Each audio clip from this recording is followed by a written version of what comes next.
Somebody is cutting the grass over there, so I really want to make this video, so just do what you will to block out the noise and sort of focus on the words, okay?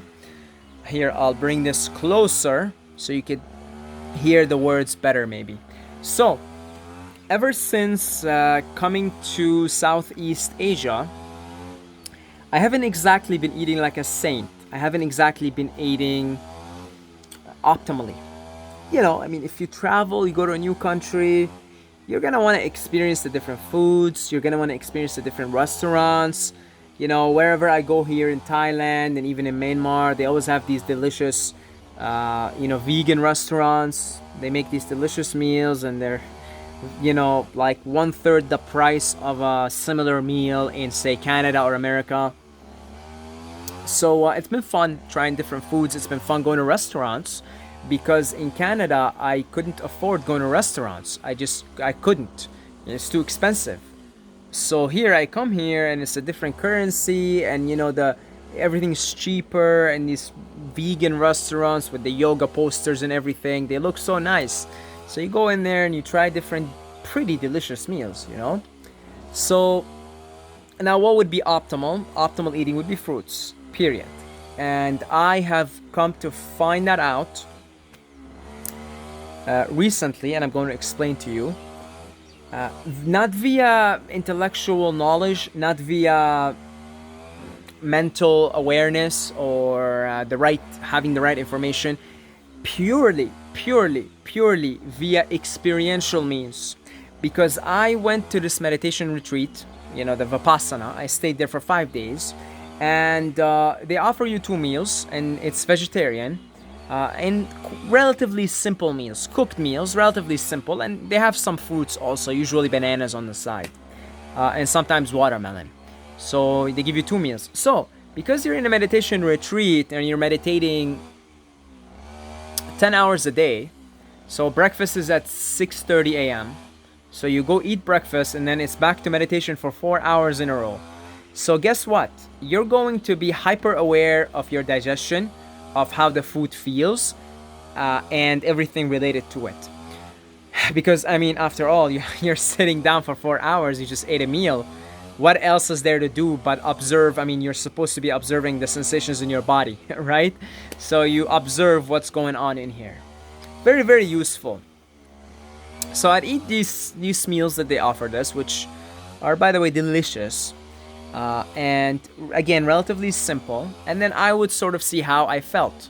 I would observe the burps that would come out. I would observe the feeling in my body. I would observe the farts, how they smelled.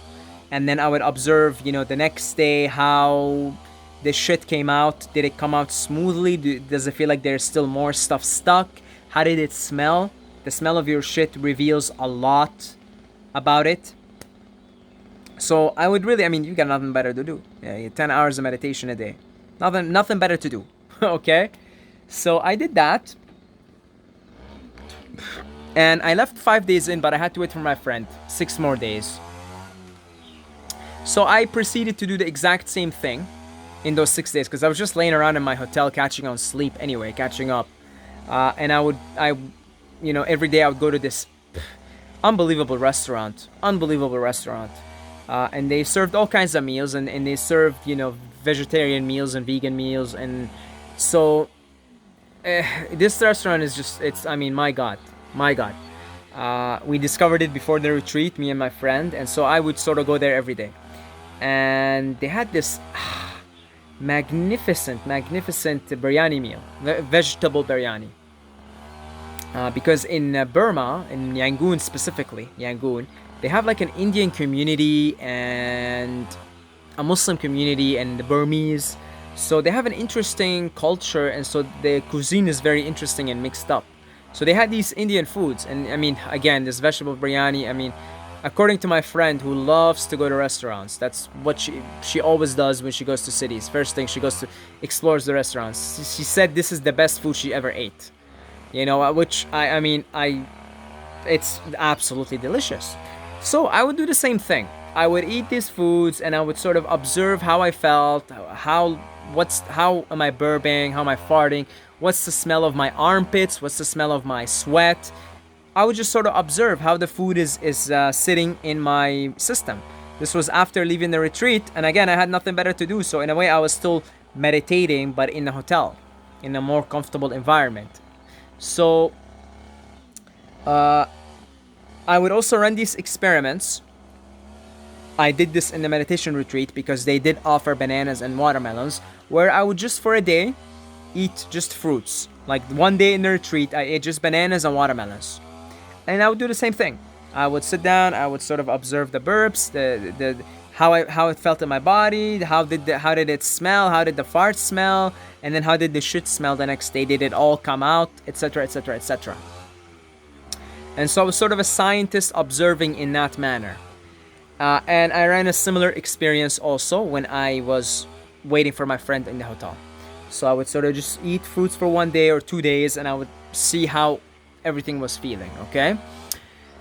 And via experiential, this is, just experience, just observation, it has become absolutely crystal clear in my head. Like it's not even an argument anymore for me. It's like it's so crystal clear based on experience that there isn't anything more optimal for the human body to eat than fruits.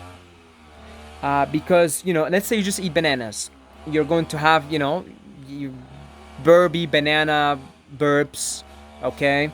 But they only go on for a couple of hours maybe, and then it's sort of the digestion sort of happening. But what happens is every time I want to eat this delicious bowl of biryani, and they had that, it came with a lentil soup, with some bread, and a little bit of spices, is I would first of all feel very heavy. Second of all, I would have these very unpleasant burps after, with this unpleasant aftertaste, because of all the spices and all the different mixes. And I would wake up the next day. This is like 15 hours after eating, 16 hours. And I'd wake up and I'm still burping it's the same taste. It's like, that's a sign that the body is still digesting the same food that you ate 15 hours ago. Whereas I would wake up 15 hours after eating just only bananas, and a shit would come out, and that's it. It's like the whole system is clean. I'm not getting any burps. I'm not getting any banana tasting burps or banana smelling farts or anything like that. And whenever I ate this biryani, first of all, like the farts absolutely stink, because again, it's like it's so mixed. It's got all these spices, and they got the lentil soup and everything. The farts would stink. My armpits would stink, like really bad. Yeah, I would wake up the next day. I'm still burping the same. It's the same taste, that same unpleasant taste. When you eat like a cooked meal that's got spices in it, and it's full of aroma and full of taste and full of, it's rich in taste. You get this after thing going on there with the burps.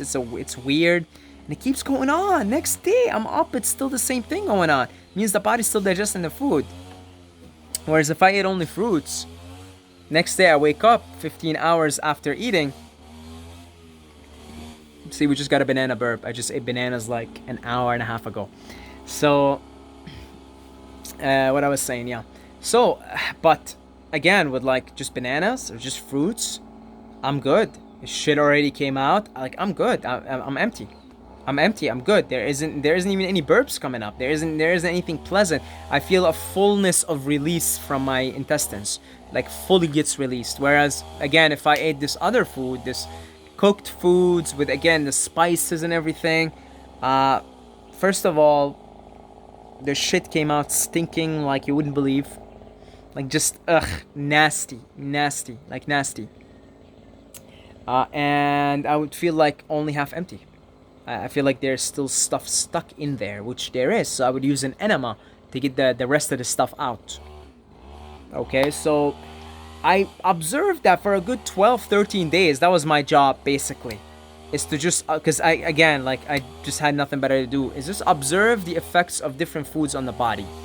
And it's just like, now I don't have to read the mucusless diet or hear anybody's advice on why fruits are optimal. It's like I actually really observed exactly everything: the armpit smell, the breath smell, the smell of the shit, the smell of the fart, the the smell and the feeling of the burps, how my body felt, how what was the emptying like from the intestines, from the large intestines when I took a shit. Observed it, and I would sort of isolate. One day I'd just do fruits, then I'd just go back to eating, like a cooked meal. Because the meals they offered us in the meditation retreat, they were simple meals, usually rice, and then cooked vegetables, but with spices, like spices. It's cooked vegetables, they got spices on them, and again, full of flavor, full of aroma, full of spices, and it would produce the same effect. Unpleasantness, these really unpleasant burps with that unpleasant taste. And again, same thing, the smell from their armpits, from the shit itself. Like yesterday, I ate only fruits, papayas, pineapples, bananas. And today, first of all, it took about 14 hours, 15 hours. It came one shit, like boom, nice piece. And it smelled okay, actually. It didn't smell bad at all. It didn't smell bad at all. It smelled all right. It smelled decent. It smelled actually like papayas and pineapples. So it wasn't at all foul by any means. And same thing with my armpits. And again, I didn't wake up still burping that anything really, because the food has been fully digested. Whereas I eat a bowl of biryani, and then the next day, 16 hours in, I'm still burping. The digestion's still going on of the food.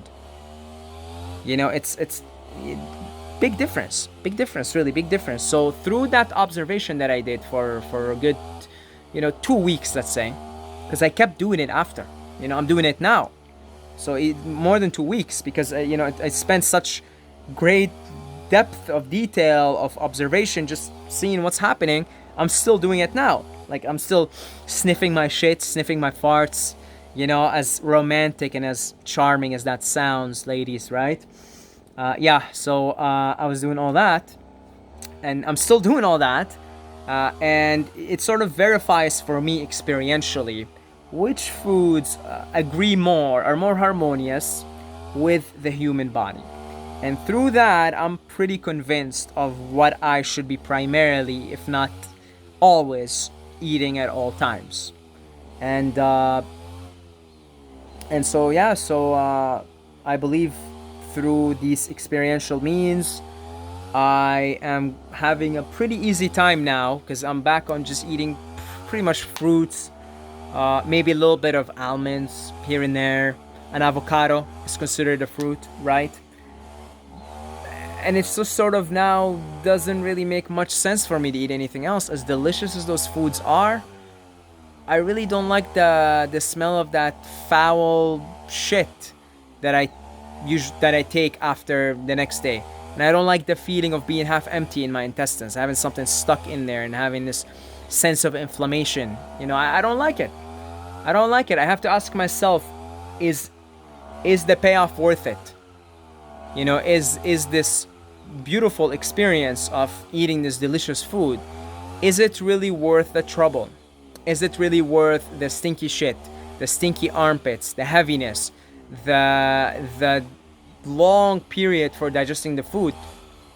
Is this really worth it? It's like, I don't really think so. Eating something like a nice, delicious cooked meal, I think that I would just sort of save that for, like a once in a blue moon thing. Because I've been doing a lot of that here in Thailand, right? I've been doing a lot of, in Burma, so Southeast Asia. I've been doing a lot of that. I haven't been eating only strictly fruits. I think the most I did was a 9-day juice fast, coconut water fast. And then I sort of just went back to eating, a combination of things. Combination of some fruits and some cooked foods, and now it's like, yeah, it's pretty clear for me which one is lighter, which one is easier on the body, which one depletes less of the energy, so that more of the energy can go into different things, different things in life, different experiences. And the other thing is eating those heavier meals was making it difficult to sleep. Wake up in the middle of the night and I'd feel all this weirdness going on, and sometimes I wouldn't be able to sleep. because all this constant burping that's going on and the constant farting and the playing of the trumpets. Okay, and that would make it unpleasant or difficult, or sometimes I can't sleep. I can't sleep. So yeah, that sort of was a good experiential knowledge.